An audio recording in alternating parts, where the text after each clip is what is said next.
Hola, ¿cómo están? Buenos días. Bueno, el teórico que vamos a impartir hoy va a tener que ver con sombra y proyección, ¿sí?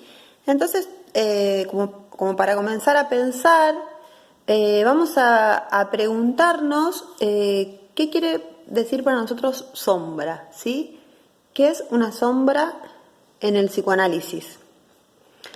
Vamos a empezar a decir que cuando una persona nace o cuando alguien viene al mundo, llega con un montón de posibilidades de lo que puede llegar a ser en el futuro, ¿no es cierto?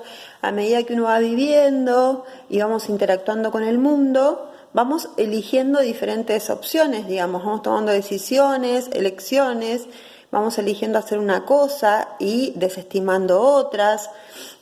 Vamos tomando diferentes caminos y por ahí, al elegir un camino, nos perdemos de otro, digamos, o no caminamos otros caminos, ¿no? Entonces, en esta idea de que vayamos eligiendo, hay un montón de cosas que se van a ir a otro lugar, digamos, ¿no? Estas cosas quedan como relegadas. ¿Y dónde se van a ir estas cosas, digamos?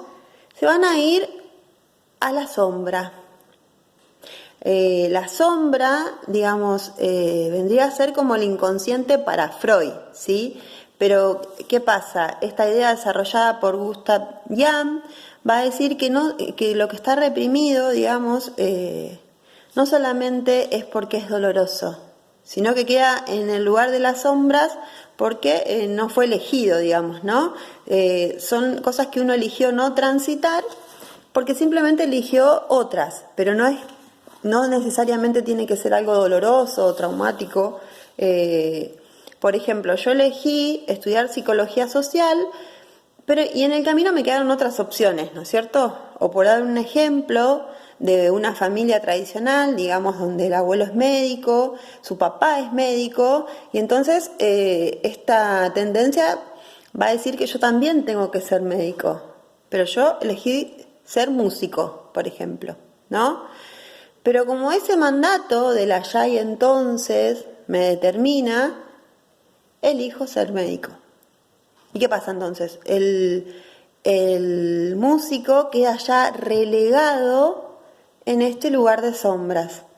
Nuevamente volvemos a este concepto para que quede claro que Jan va a decir que no solamente lo negativo va al lugar de la sombra, sino todo lo que no pude ser, todo lo que no elegí. Entonces quizás lo más lindo y lo más preciado de mí también va a ir a las sombras, ¿no?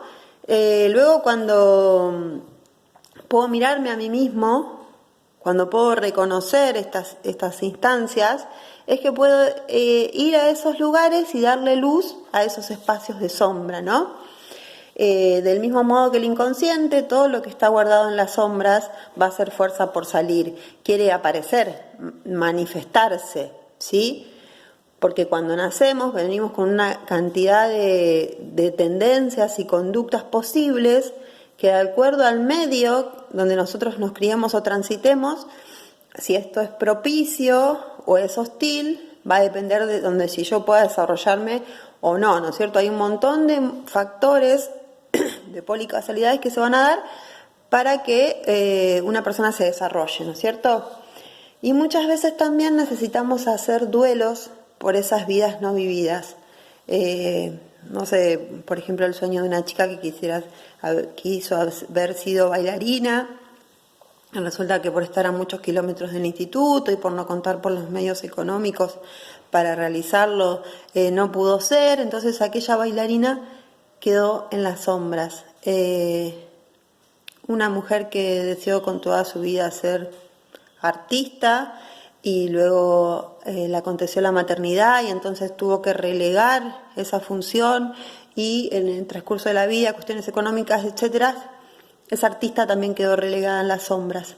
Entonces muchas veces realmente tenemos que hacer duelos por esas vidas no vividas, porque siempre que elegimos algo hay muchos caminos que quedan sin recorrer, ¿no es cierto?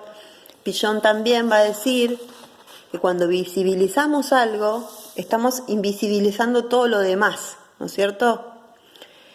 Hay un montón de cosas que no se van a ningún lado, sino que quedan relegadas en este lugar de sombra. Esto es más o menos para comprender la idea de qué es una sombra. Ahora, retomando, vamos a hablar de qué es una proyección.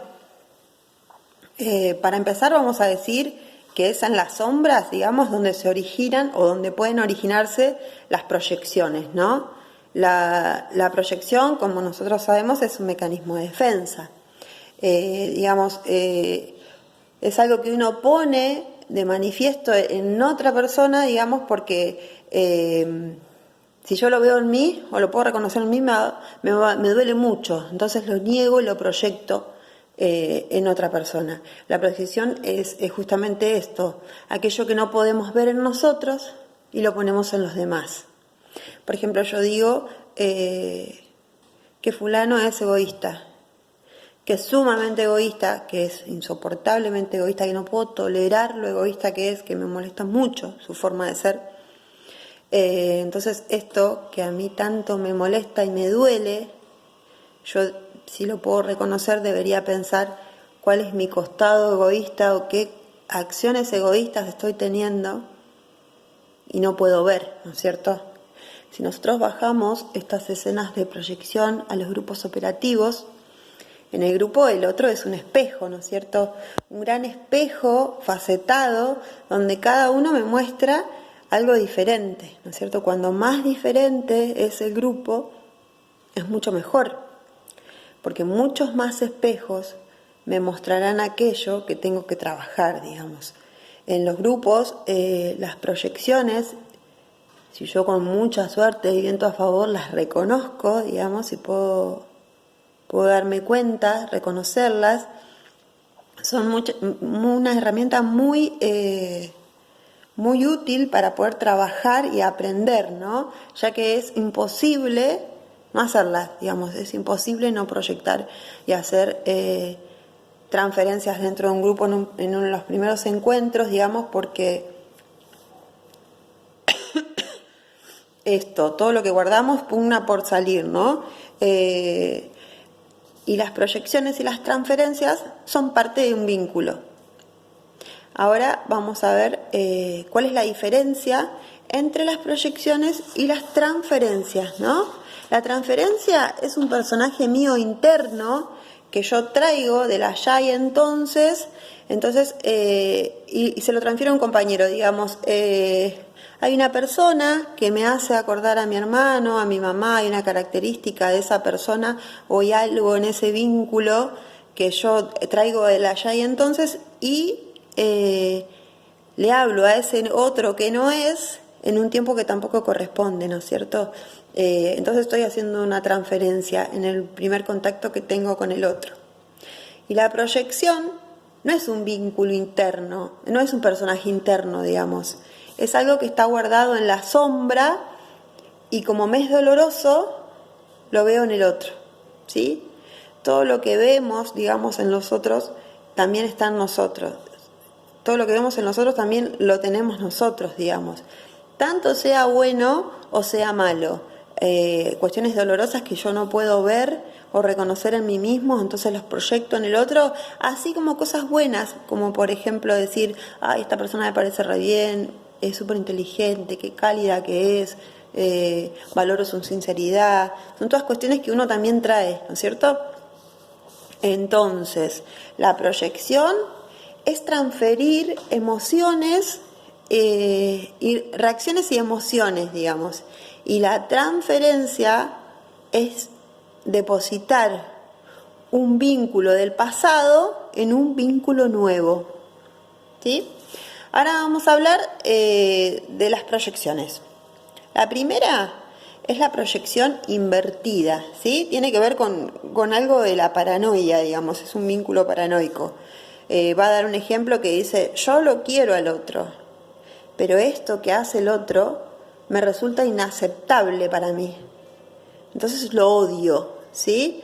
Y va a pensar que yo lo odio porque él me odia y esto me da derecho a odiarlo, digamos, justifica el odio hacia el otro. Y va a dar un ejemplo de la homosexualidad, por ejemplo. Hay personas que son sumamente homofóbicas, tienen como una cuestión de odio, de aprehensión, de asco hacia la homosexualidad, porque hay algo de lo reprimido, digamos, a nivel sexual, que no pueden reconocer, digamos, entonces lo proyectan en el otro, digamos, es una cuestión de rechazo, de odio, y encima creen que tienen derecho a odiar a los demás, ¿no es cierto? Después está lo que tiene que ver con la proyección simple, y va a dar un ejemplo que dice: yo creo que mi jefe me mira mal como mi papá me miraba en aquel entonces con bronca, digamos, ¿no? Entonces yo transfiero o proyecto lo que sentí de niña cuando mi papá me miraba de esa manera en la figura de mi jefe, ¿sí? Existe también lo que se llama mecanismo de sensibilización, que si encima mi jefe me reta o me dice que lo que hice estuvo mal, esa proyección va en crecimiento o aumenta, ¿no es cierto? Y después está lo que tiene que ver con el mecanismo de exteriorización, que va a decir que es una proyección preconsciente, ¿no? O que está a punto de hacerse consciente. Digamos, cuando yo reconozco que estoy proyectando algo. Entonces esa sería la proyección más sana, ¿no? La proyección que me va a dar una herramienta para poder trabajarme. Después, esta teoría va a hablar de las proyecciones en las situaciones grupales. Las proyecciones solo se realizan en contacto con otros seres, digamos, es decir, que el otro se transforma en algo imprescindible para poder proyectar, y al mismo tiempo esa proyección se hace imprescindible para poder relacionarme, digamos. Es tan importante hacer transferencias y proyecciones porque da el punto inicial, digamos, el puntapié hacia un vínculo nuevo, ¿no? Al principio, por ejemplo, en los grupos operativos uno tiene que proyectar para interactuar y dar lugar a una relación, digamos. Se puede dar también una situación que tenga que ver con transferencia y proyección, las dos cosas a la vez, digamos. Yo hago una transferencia, estoy en un grupo operativo, esta persona me despierta algo de un vínculo que tuve en el allá y entonces, lo traigo al aquí y ahora y hago una transferencia con esa persona. Y a su vez proyecto mis cuestiones sobre esa persona.